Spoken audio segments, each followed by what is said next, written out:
ఢిల్లీలో గాలి నాణ్యత రోజు రోజుకు క్షీణిస్తుంది. నిన్న ఈరోజు 2 రోజుల్లో కూడా అత్యంత పూర్ కేటగిరీ నుంచి ప్రమాదకర స్థాయిలోకి పడిపోవడం జరిగింది. ప్రస్తుతం 450 మార్కును కూడా ఈరోజు ఢిల్లీ వాయు కాలుష్యం దాటింది. ఒకవైపు పొగమంచు, మరోవైపు కాలుష్యం. దీంతో ప్రస్తుతం ఢిల్లీ అంతా కూడా జీరో విజిబిలిటీ ఉంది. మనం ప్రస్తుతం విజువల్స్లో చూడొచ్చు. ఈ రోడ్డు దాదాపు ఒక 100 మీటర్స్ కూడా కనపడని పరిస్థితి ఉంది. లైట్స్ లేకుండా వాహనాలను గుర్తించలేని పరిస్థితిలో ప్రస్తుతం ఢిల్లీలో పొల్యూషన్ కొనసాగుతుంది. సో పొల్యూషన్ దాటికి ఇటు స్కూల్స్కి ఉదయాన్నే స్కూల్స్కి వచ్చే పిల్లలు కావచ్చు, ఇతర ఆఫీసులకు వెళ్ళే వాళ్ళంతా కూడా ఇబ్బందులు పడుతున్నారు. పొల్యూషన్ తోటి కండ్ల మంటలు ఎక్కువ అవుతున్నాయి.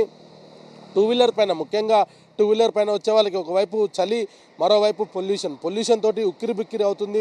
శ్వాస తీసుకోవడం కూడా కొంత ఇబ్బందిగా ఉన్న పరిస్థితి అయితే ప్రస్తుతం ఢిల్లీలో నెలకొని ఉందని చెప్పొచ్చు. ఇటు సోమవారం అవ్వడము, ఉదయాన్నే కార్యాలయానికి వెళ్ళే వారికి అందరికీ కూడా ఈ విజిబిలిటీ జీరో. మనం దాదాపు విజువల్స్లో చూడొచ్చు.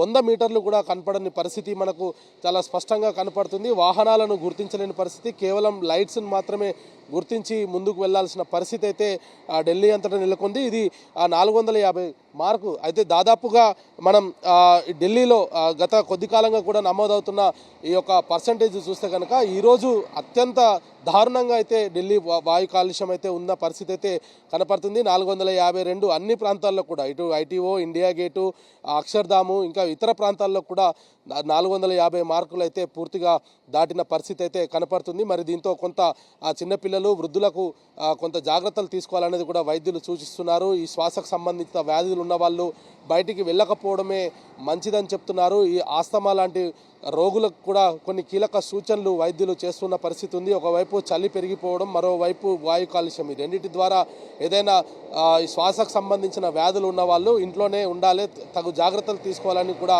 వైద్యులు అయితే సూచిస్తున్న పరిస్థితి ఉంది. మరి ఢిల్లీ ప్రభుత్వం ఈ వాయు కాలుష్యాన్ని తగ్గించే దిశగా అనేక ప్రయత్నాలు చేస్తున్నప్పటికీ రోజు రోజుకు ఢిల్లీలో వాయు కాలుష్యం అయితే పెరిగిపోతున్న పరిస్థితి కనపడుతుంది. Video journalist భరత్తో Gopi, 10 TV, New Delhi.